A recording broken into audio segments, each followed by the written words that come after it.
टिकेंद्रजित्पु दरबार नमदुना फाननबा ब्रिटिश रेजिडेंसीदा मार्च 22 तौगदबा दरबार की थौरांग अदु असुमन सिलमी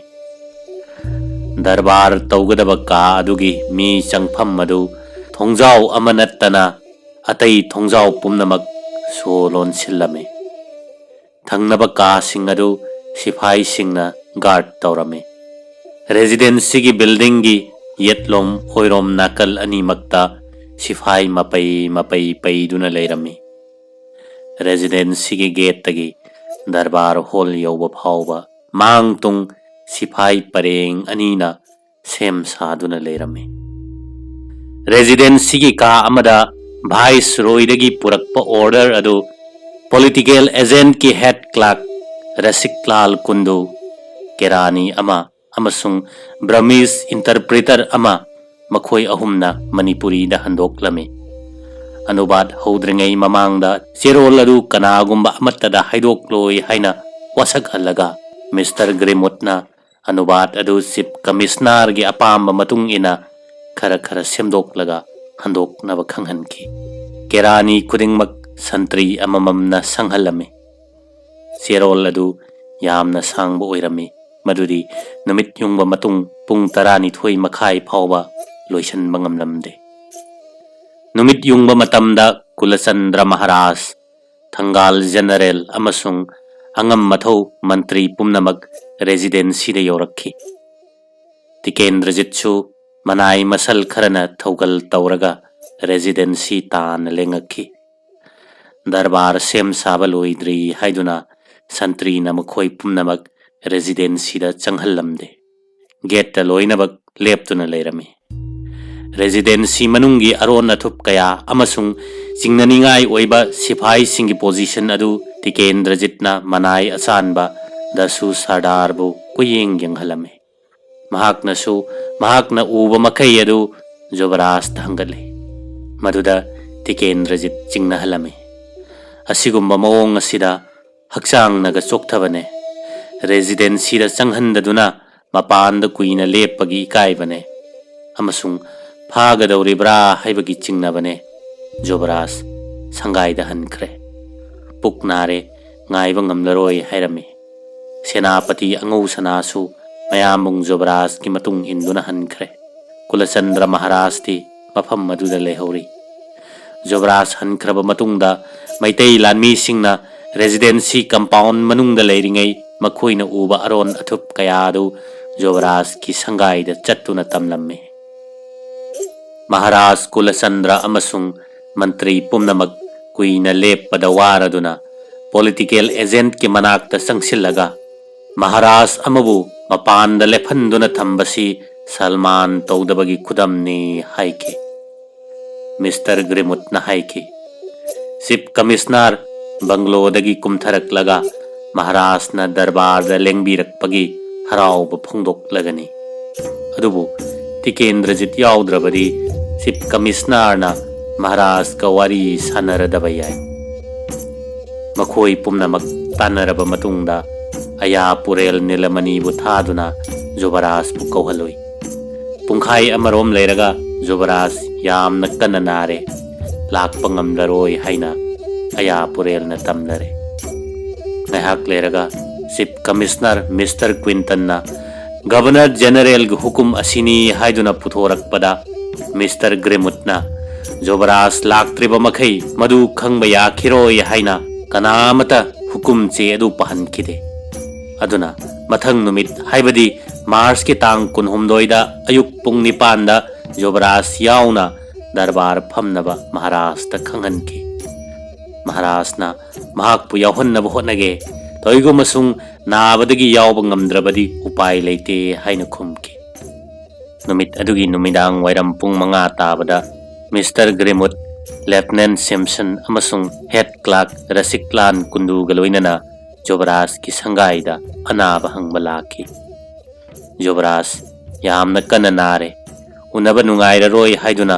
उनदना गेट तगी हनखि मथंग नुमित तांग 19 गे अयुक पुंग 3 ताबदा अमुक्कसु मिस्टर ग्रेमुटना रसिकलाल कुंदू गलोइनना जोबराज उनब लाखि नुमित असिदसु उनब याररोय हाइरबदा ग्रेमुटना ngamda mahaki dolai mathakta amuktang kumthabiraknaba haijaki wafam madu phawbada yakhide Mars ki tang kunhumdoi gi ayuk pung nipan gi darbarda kanamata lakhidre Tikendrajit yaudravadi kanararoidaba ubadagi Maharaj amasung mantri sing residency da chatkidre Tikendrajit yamna kanana aduna leire darbar lakpa ngamlaroi haiba aiba ma mi thaduna Maharajna political agent ta khanghanki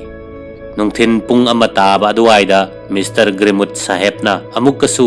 Rasiklal kundubu Jobraj ki sana sangai da thaduna Jobraj ka mahaka amuktang unasi haina hanghaloi ayuki pung taramathoi taba aduaida Maharaj Kulasandrana sithi thaduna Governor General gi cherol adu mahakpu khanghan binaba haijakhrabani nungthil pung ahum makhai tabada Mr. Grimutna Lieutenant Simpson galoinana kunungda laktuna sarkar gi cherol haibadi ahanbada Kulasandrana Manipur gi ningthau oibada sarkar na masak khangba amasung anisubada Jobraj Tikendrajitpu Manipur gi wangmada loi thaba haibu wafam aduni khanghanki loinana sarkar gi hukum madu thabak oina pangthok naba Maharaj ta takshan ki matam madu da lakhiba maitei gi masak naiba mioi singi manungda aya purel Major Nelamani Colonel Samu angom ningthau giridhari asina chingbane Maharaj na wafam masi mantri singatana khige hairabada makha taramdana Mr. Grimut hanki Maharaj na athubada sana konungda darbar kauki Tikendrajit amasung atai mantri pumnamak yauki Maharaj ki kerani Ramcharan Mukherjee na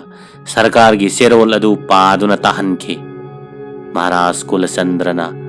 adudi kamdo batare hairabada manau ibungo Jobraj na lebak ki phagani hairabadi masamak thawai kathokpada bera leite haina khumki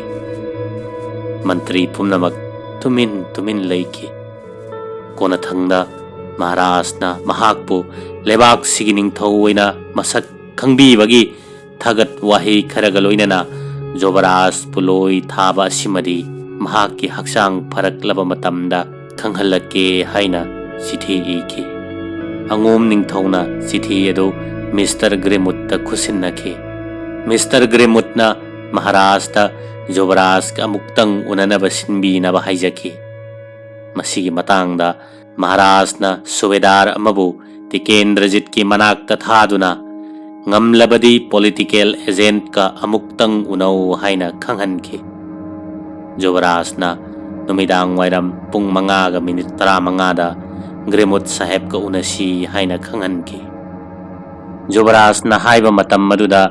Grimut na Lieutenant Simpson amasung Rasiklal kundu galoinana konungda laklamme Kangla lamban mayada Jobraj tholakpa ngai duna leiramme Jobraj su haina khiba matamda dolai tongduna kumtharaklaga Grimut ka unaki marup oinabagi wangangda Mr. Grimut na haiki matam khara lebak asi thadokpa tare Bharat ki manungda Jobraj na lainingba jagada leirunaba mafam amasung cross pigani Jobraj na khumki madudi Manipur gi darbar gi warep matung ingani makha samtharaduna Mr. Grimut na mahakaloinana Chief Commissioner gi manakta satminnanaba haijabada Jobraj na haksang ngamdaduna leiri mahak chatpangamoi haina yakhide Rajniti gi lambida yanaba puraknaba honaba pumba mahi yandrabada Chief Commissioner Mr. Quinton Mr. Grimut Colonel Skill ahumna Jobraj Tikendrajitpu namduna phanaba lonna wa tanaki Mars kitang kunga mari gi nongalamdaida Jobraj ki sangai koishillaga Tikendrajitpu namduna phanaba warepnaki Jobraj Tikendrajitpu phaba ngamnaba sarau sinki madudi mathangi numitta Chief Commissioner Imphal thadoklagani aduna पोट चै पुनबा कुली सामरी थौरांग बिनबा अमसुंग नुमित अदुगी अहिंगदा मणिपुरी जगोई रास उहनबिनबा महाराज ता हाइजरखी अवोइबा ओइरबोइ निंगदुना कुली चामरी थौरांग तौरे लोइनना महाराज की तरफ तगी नोंथोंबम फुलो सिंगना जगोई रास सिन लांगले अदुबु अमुक जगोई येंगलरोय हाइदुना तोखल्ले असोमदना असुमना उच्चाइरमलगा अमरोमदा निफुमरी सुब गुरखा राइफल्स की लेफ्टिनेंट ब्रेकनबेरीदा लानमी कांगबू अनि पूरदुना टिकेंद्रजितपु फानब हुकुम पीरे ब्रेकनबेरीना सिफाई कुंथ्रा पुदुना नुमित ताद्रिंगैदगी हौना अवांग गेट थमदुना जोबरास दिमापुर रोमदा चेनखिदनब थौरांग तौख्रे निफुनिथोई सुब गुरखा रेजिमेंट की कैप्टन बुच्चरबुना सिफाई हुमुदरा पुदुना थांगपात लांथोकलगा कोनुंगी नोंगचुप थंगब काचिंदा गार्ड तौदुना लेख्रे लेफ्टिनेंट लुगार्टना सिफाई यांखैग लोइनना कोनुंगी सनथोंगदा लेख्रे कोनुंगदना कमदौरी चिंगनदब यादब मतांग थोकपदगी टिकेंद्रजितना थौरम खुदिंगमक सिलमे महाकना लानमी पुमनमक कोनुंगदा कौखत्तुना थमले पुनखिब लानमी मसिंग अदु लिसिंग मंगादगी लिसिंग तरुक फाव ओइगनी लानमी सामरी चमगारोम अमना टिकेंद्रजित की संगाइदा थमले अतैना सना कोनुंग गाकनब थमले खुलाई येंगलुबदा मैतै की टॉप अचौब मरी लेरमे अतै खुलाइसु मसिंग लांगमदना पैरी ब्रिटिश के माइकैदा टॉप लेरमदे खुलाइसु मरांग कायरमदे लानमी अमममदा नोंगमई मरु निफु निफु खक्ता यावरमे रिजर्व सु लेरमदे तांग कुनमरी सगोन सेन नुमित की नोंगलमदाई पुंग मरीगा मिनिट निफु मंगा ताबा मतमदा अटैक तौब हौरकले ब्रिटिश लानमी सिंगना सनथोंग लांथोकखिबदु संतरी सिंगना उहौद्रे सनथोंग द संखिबना लेफ्टिनेंट ब्रेकनबेरी अमसुंग मागी सिफाई सिंगने कैप्टन बुचर अमसुंग मागी लानमी मखैना लेराक थादुना कोनुंगी लैपन काखी लान हौरे नोंगमई कापनरे कैप्टन ब्रेकनबेरी नोंगमई न पांदुना मखोंग अनि अमसुंग मपामबोम अनि टेकले सुबेदार हिमचानगा हविलदार अमगा नोंगमई न पांदुना सीरे लेफ्टिनेंट लुगार्टना कैप्टन बुचर की मतेंग पांगनब होनखी युवराज की संगाई तमलखी संगिन नथिनखी मैतै लानमी कया सीखी अदुबु युवराज की संगाई चंगब कांददी युवराज लेरमद्रे सिफाई चाममुक्ना युवराज की संगाई कोइसिंदुना लेरमी मृंदावन चंद्रगी लाइसंगी मूर्ति सिंह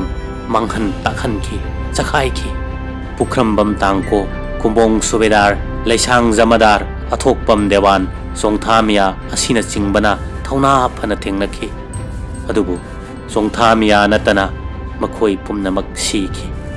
तुरेल वांगमदा लेरंबा तसु सदार कौबा मुसलमान फोटोग्राफर अमबु अरोनब पाव पीब मीनी हाइदुना ब्रिटिश आर्मीना अहानबदा मखोंग मखुत कक्थलगा ममैदा मकोक कक्तुना हातखी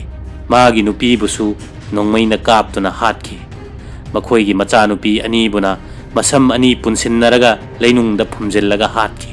मधु उबदा कीदुना लमजाउदा चेलंबा नुपी अमबुना मखुतका मनागा कक्थत्तुना हातखी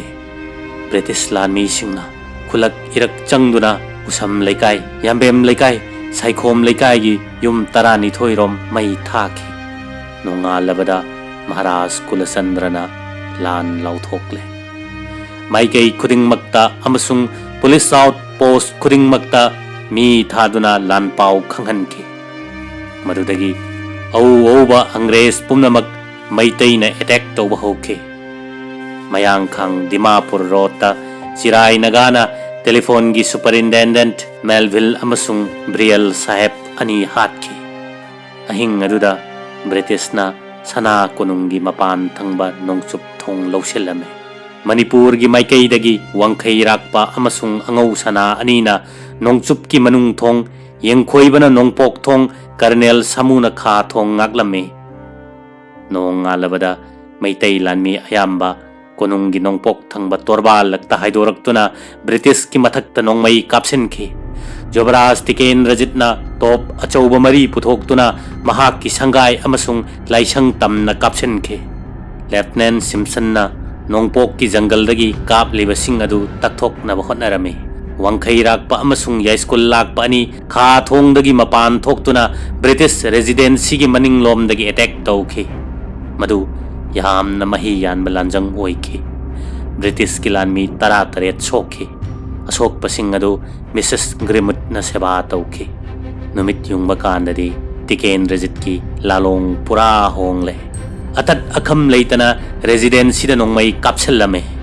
numidang phawbada residency gi sagol sangdagi sagol amatta hinghaudre Mrs. Grimut na leiriba kada nongmai maru pokhai ki loinana residency gi siri su kapkhai ki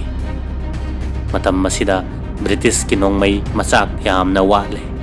panbayai madudi makhoi gi lanmi amamam na loinarakpa nongmai maru nifu khaktani reserve su yaurokte residency ngak naba nongmai maru leitre aduna sana konungda Jobraj ki sangai de question duna leiramba Simpson Lugard lauthok lore Grimut sahib su residency da halakle Colonel Skin amasung Captain Butcher anibuna magi leijabi lanmi puduna residency da halakna ba yathang pirami British lanmi na halaklamdai da Lieutenant Brackenbury bu koithi thirame Brackenbury di Imphal turen gi nokchup thangba torbanda nongmai na panduna tuduna leiramba thengnarure Nayak Singhya Lamana Mathwai Kubak ta haptuna makhwang da thauri thuraga Imphal turendagi Brackenbury bu chingduna puraklami sana konung manungi Brindaban Chandragi mandir manak maktagi Jaimani Thapana amuk mareng banda thongattuna Brackenbury bu residency tana puraklami Lieutenant Brackenbury masada mafam mangada gulina palame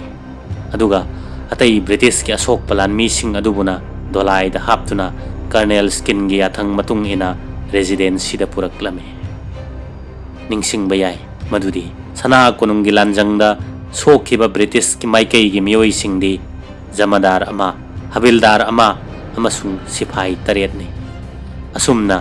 British lanmi sing mathang halakpana nungthil pung mari taba phawbada British ki leijaba lanmi pumnamak residency da pulle numidang phawbada maitai lanmi singna khulai yamna leibagi matik atat akham leitana nongmai kapsilakpa adu British karisu tawba ngamdre residency thadok lamlaga lamang da position lobana hena pharagani khanduna numidang pung taret taba duaida Chief Commissioner saheb Colonel Skin ga watanarame yarabadi sandhi tawnabana phai khanduna Chief Commissioner na lan leplasi haina sithi yama iraga maitai yama thaduna Maharashtra pihalwi loinana numidang pung nipan tabada lan lepagi bengun khonglame pangkui kuidana konung lomdagi su lan lepagi senbung yeirami